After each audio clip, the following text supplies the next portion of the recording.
బంధువులారా, ఈరోజు 12వ రోజు, రేపు ఎల్లుండి అంటే ఇంకా 3 పూటలు మాత్రం ఈ కార్యక్రమం జరుగుతుంది. మరి మనిషి ఎలా అనుకుంటే అలా జరుగుతుంది. ఇది మనిషి మనస్సు చేసే మాయ. నువ్వు మంచిని ఆలోచిస్తే మంచి జరుగుతుంది, చెడును ఆలోచిస్తే చెడు జరుగుతుంది. అందుకే ఈ కార్యక్రమం జరగాలి అని ఆలోచన చేశాం మేము. దానికోసం పెద్ద ప్లాన్లు వేసి అందరిని కూర్చోబెట్టి మీటింగులు పెట్టి ఏదో పేపర్ల మీద రాసి ఎప్పుడు చేయలేదు. ఇంతకుముందు పోయే కార్యక్రమాలు చేస్తే ఎప్పుడూ కూడా ఎవరికి చెప్పాలి భగవంతుడు కార్యక్రమం అంటే ఒకటే, మనసులో అనుకోవడం, అది కార్యరూపంలో తీసుకురావడం. ఎవరికి ప్రాప్తం ఉంటే వాళ్ళు వస్తున్నారు, ఎవరు ఇవ్వాలో వాళ్ళు ఇస్తున్నారు. ఆ రకంగా జరుగుతుంది. దీనికి కారణం ఏమిటి అంటే సంకల్ప శక్తి అంటారు, విల్ పవర్. సంకల్ప సంభవ కామ యజ్ఞావై సంకల్ప సంభవ వ్రతాని యమ ధర్మాశ్చ సర్వే సంకల్పజా స్మృత. బట్టి మనము సంకల్పం చేస్తే అది జరుగుతుంది. చెడ్డ పని కానీ మంచి పని కానీ వెనక ముందు జరగవచ్చు, ఒక్కొక్కసారి జరగకపోవచ్చు, అరుదుగా జరుగుతూ ఉంటుంది.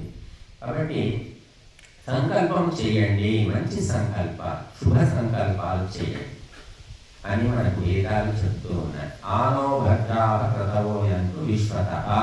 ప్రపంచము నలుమూలల నుండి, అందరి నుండి, అన్ని దిక్కుల నుండి మాకు మంచి ఆలోచనలు అందాలి అని ఈ మంత్రం చెప్తూ. కాబట్టి మనము ఇటువంటి కార్యక్రమము జరిగినప్పుడు మేము చాలా 2 ఏళ్లుగా విస్తృతంగా చేస్తున్నాం. చాలా తక్కువ మంది మాత్రమే రెగ్యులర్గా పాల్గొంటున్నారు, తక్కువ మంది. ఇప్పుడు ఈ 14 రోజుల కార్యక్రమంలో ఒక్కరోజు కూడా సెలవు పెట్టకుండా వచ్చిన వాళ్ళు అంటే మన నర్సారెడ్డి గారు ఒకరే. వారు ప్రతిరోజు ఉదయం సాయంత్రం పాల్గొంటున్నారు. అందరూ 1 రోజు 2 రోజులు మధ్యలో మానేసిన వాళ్ళే. ఇక్కడ శ్రీనివాస్ దంపతులు కూడా ఉదయం రావాలని వాళ్ళు సంకల్పించుకున్నారు, ఉదయం తప్పకుండా వస్తున్నారు. సంకల్పం చేయట్లేదు, టైం ఉంటే వస్తాము, వీలైతే వద్దాము, వీలైతే తప్పించుకొని ఇంకేదైనా పని, పెళ్లి, పేరంటం ఎటైనా పోదాము అని ఈ రకంగా ఆలోచిస్తున్నారు. ఇది చెయ్యాలి, ఈ 14 రోజులు తప్పనిసరిగా నేను పాల్గొంటాను అనుకున్న వాళ్ళు పాల్గొంటున్నారు.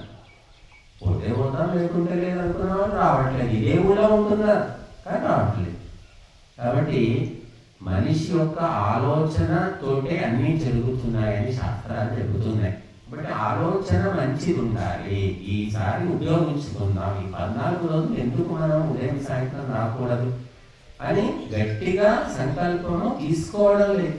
అనేక మందికి సమస్యలు ఉన్నాయి, రోగాలు ఉన్నాయి, అప్పులు ఉన్నాయి, బాధలు ఉన్నాయి, ఎవడొచ్చి తీరుస్తాడని ఆలోచిస్తున్నారు. కానీ దైవ కార్యక్రమంలో మనము సావధానంగా, క్రమశిక్షణగా ప్రతిరోజు పాల్గొంటే భగవంతుడు మనకు దారి చూపిస్తాడని తెలివి మాత్రం రావడం లేదు. దాన్నే దీక్ష అంటారు. అయ్యప్ప దీక్ష, భవానీ దీక్ష, ఆ దీక్ష, ఈ దీక్ష అందరికీ తెలుసు. యజ్ఞ దీక్ష మాత్రం ఎవరికి అర్థం కావట్లేదు.